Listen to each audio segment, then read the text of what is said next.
Coming up on News Team Boulder, police are on the lookout for a missing CU student. What happened to Tyler Allen? We'll have the latest ahead. And a memorial service for a fellow CU student and friend. And finally, a 420 smokeout? Not this year. Find out how administrators avoided the marijuana holiday. News Team Boulder starts now. Hello and welcome to News Team Boulder. I'm Alexandra Pash. And I'm Morgan Boydston. Here's what's happening today. We begin today with the hunt for a CU student who's been missing for nearly a week now. That's right, Alex. News Team's Ryan Konigsberg tells us the latest developments in the search for Tyler Allen. Students began putting up flyers such as this one yesterday, asking for assistance in the search for Tyler Allen, who was last seen last Tuesday. Boulder Police, in assistance with the CUPD, are actively investigating Tyler's disappearance. Well, at this point, obviously, we are assisting Boulder Police Department in their investigation of our missing student. We, as a university police department, are of course concerned because he is one of our students. Allen last communicated with his roommates via text message on the 16th when he said, quote, "Oh, I'm all right. I spent one night with a friend and one all-nighter in Norland Library." The missing student is described as a white male, 140 pounds, with blonde hair and blue eyes. His picture can be seen in flyers just like this one all over campus. The university has released his class schedule in case any of his classmates have any information. Allen's parents, Barry and Cheryl, came to campus yesterday and have been in constant contact with the CUPD.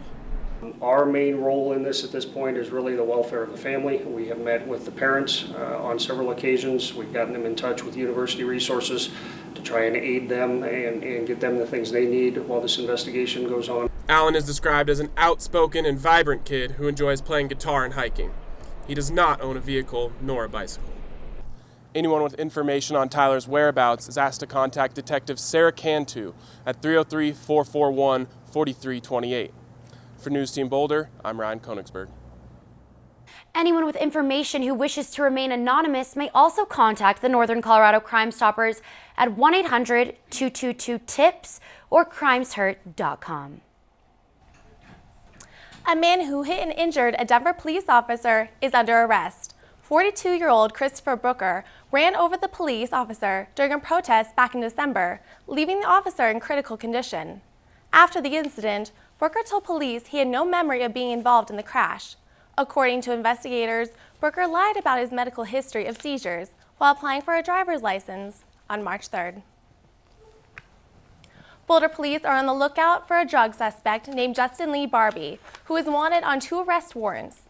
The charges are in connection with drug distribution and eluding police officers. The bond is set for $1.1 million. Investigators believe Barbie lives outside the city of Boulder and are asking anyone with information to call 911. This Saturday, April 25th, Oscar Blues Brewery is holding multiple fundraisers in Longmont to benefit Michelle Wilkins and her family. Wilkins was the pregnant victim whose unborn baby was cut from her womb and died this past March. Oscar Blues Canned Aid Foundation has already donated $10,000 to her fund. Wilkins says these efforts reaffirm her belief in the goodness of humankind, and she's very grateful for Oscar Blues Brewery. Yesterday, a local bar, a well-known band, and students celebrated the life of one of their own. News Team's Brooke Lorenz joins us live on the news desk with more on the celebration of the life of Yannick Anderson. Thanks, Alexandra and Morgan. Yannick was a friend of mine. He passed away while attending a music festival. Although he is gone, Boulder is making sure his spirit here lives on. 23 and about to graduate CU, and known as one of the most vibrant people among friends and family. If the saying holds true, that only the good die young, Yannick Anderson is a fine example. Anderson was hit by a train leaving the Coachella concert in California 2 weeks ago. A string of memorials have been held over the past week here in Boulder, as well as his hometown of San Diego.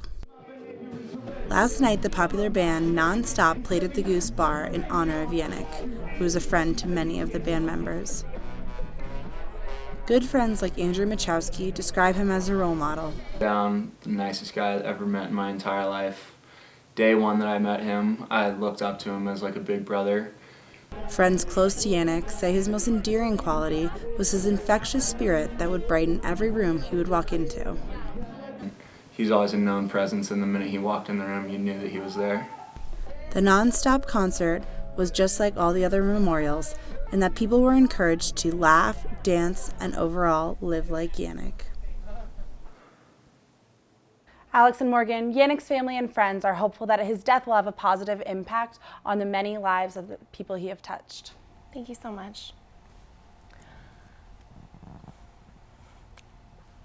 Van Shoes partnered with Square Skate State Camp in an initiative to help clean skate parks around Colorado. Vans provided cleanup gear as well as water bottles and hats for the participants. The community cleanup took place in Louisville, Lafayette, and Erie. Square Skate is already on board and very excited about participating in next year's cleanup. Searching for an easy and fulfilling volunteer job? Longmont Meals on Wheels is a busy and bustling operation, delivering hot meals to people in need. But even with the current amount of drivers and kitchen helpers, Meals on Wheels doesn't quite have enough volunteers to cover all of their routes.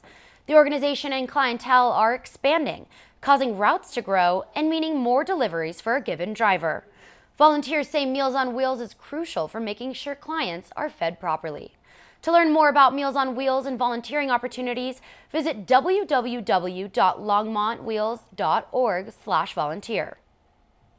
For the first time in 3 years, CU's campus was open to the public on 420. News Team's Amelie Pillar was out to see what precautionary measures school officials used. It seems like a regular day on campus. There weren't protesters nor people smoking in public. CU remained open, but police were surrounding the off-limits Norland Quad. The school's chancellor, Phil DeStefano, states that the lack of activity the past few years had led them to keeping the campus open. It was part of a long-term strategy. I mean, it's a sad day when you have to close the campus, and they understood that. So what makes this year different than past celebrations? Smoking marijuana in Colorado is actually legal this time around. However, many people don't realize the implications that come along with smoking in public. We have that authority, whether or not the officers choose to do so. They might choose a warning, as they would on any other day. In the past, students used to gather here on Norland Quad.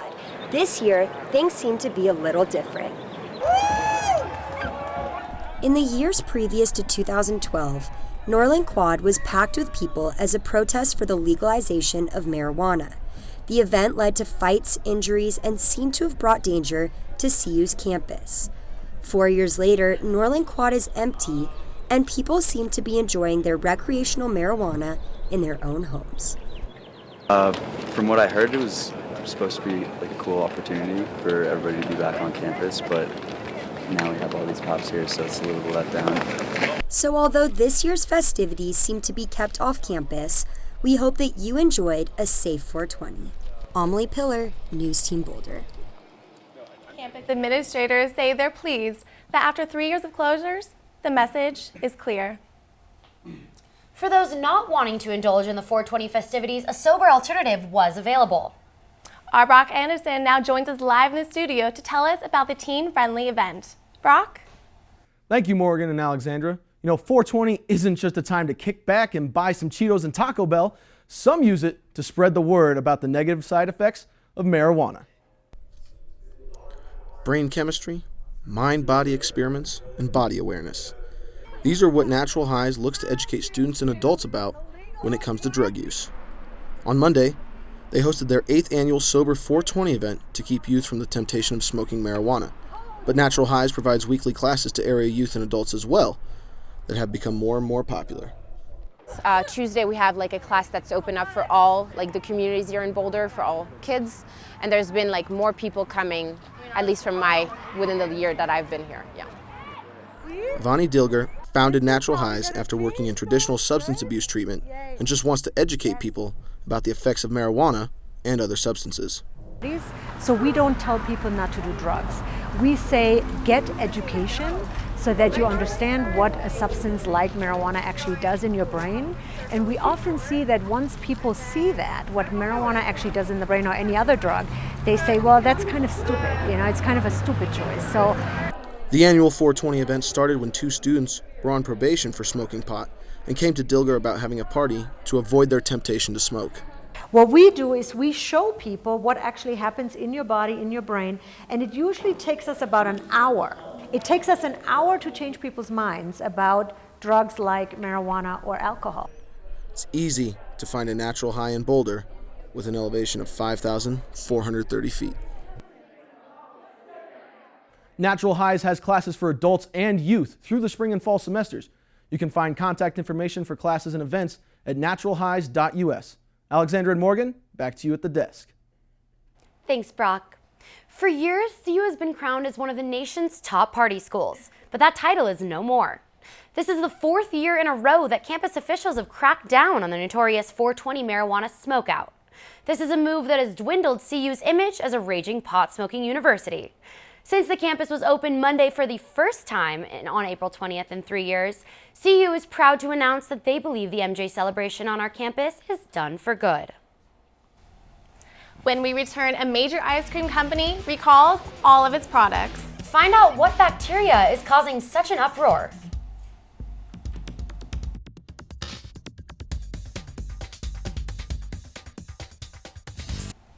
A major recall for what may be your favorite ice cream, and it's affecting people here in Colorado. News Team's Dean Fioresci joins us from the news desk with the latest on the Bluebell ice cream recall. Dean? Thanks, Alexandra and Morgan. This action comes following a string of reported illnesses after people ate Bluebell Creamery's products. The company has been forced to recall their entire stock of frozen foods nationwide due to a bacteria outbreak. The outbreak has so far resulted in 3 deaths and 5 other hospitalizations. The company's CEO, Paul Cruz, is now apologizing. Company CEO Paul Cruz has issued a public apology. We are heartbroken over this situation and apologize to all of our loyal Bluebell fans and customers.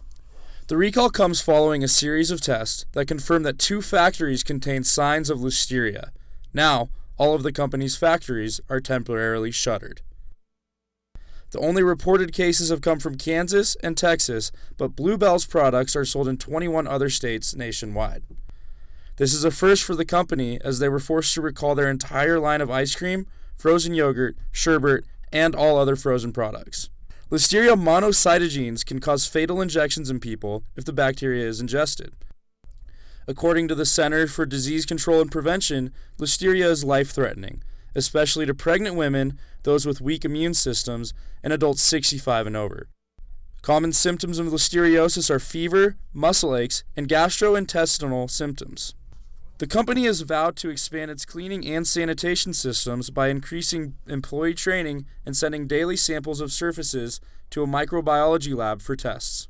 Our entire history has been dedicated to making the very best and highest quality ice cream we possibly could, and we're committed to fixing the problem. The company plans to keep ice cream off store shelves until the source of the bacterial infection can be found. Alexandra and Morgan, Bluebell is the 2nd biggest selling ice cream brand nationwide, so this recall is a pretty big deal for ice cream fans. Yeah, thank you so much, Dean. Talk about expensive real estate. Horizons at Rock Creek Apartments in Superior sold for $250 million in what is now the largest multifamily transaction in Colorado history. The 80-acre property features a 13-acre lake and 24,000 square foot clubhouse. This purchase marks the first Western U.S. acquisition for Bell Partners, whose $5 billion apartment portfolio is based primarily in the Southeast. And there's a brand new hotel in town, just in time for graduation. The Hyatt Place in Boulder put up their open sign and accepted its first guest this week. This marks the first part of a major Boulder Junction project open to the public. The Depot Square project includes the RTD bus transfer station for Boulder Junction, 71 units of permanently affordable workforce housing, the new 140-room Hyatt Place and Conference Center, and the historic train depot, which will become a restaurant. Wonder why your asthma gets worse when you go on vacation? CU and North Carolina State produced an atlas that helps explain the causes of certain illnesses and allergies. This map of airborne microbes across the U.S. might help correlate areas in states where people are particularly sensitive, with areas that have specific microbes swirling in the air. CU Boulder Associate Professor Noah Führer says this study provides the first glimpse of the distributions of microorganisms in the atmosphere. giving us data to start asking all sorts of questions. There are plenty of jobs in Colorado, but job hunting is a full-time job on its own. Colorado's economy is strong, ranking in the top 5 nationally for employment, wage, and salary growth. But career experts say finding a job is still a challenge. According to Luke Vernon, a CU graduate and founder of Luke's Circle, says finding a job is all about networking. His message for soon-to-be graduates is to go out and meet people. I love this beautiful sunshine. Me too, Alex. Let's see what Madison Connor in the Weather Center has to say about this springtime sun. Coming up, a Pulitzer Prize winner on our own campus. Find out what local resident and history professor received this national accolade.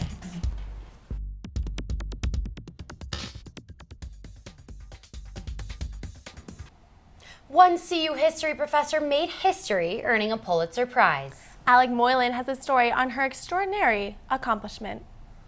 Elizabeth Fenn, professor and history department chairman at CU, has been awarded the Pulitzer Prize for History.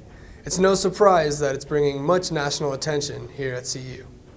Her book, Encounters at the Heart of the World, A History of Mandan People, talks about the culture and struggles of the Mandan people located in what is presently North Dakota. The novel took 10 years to finish.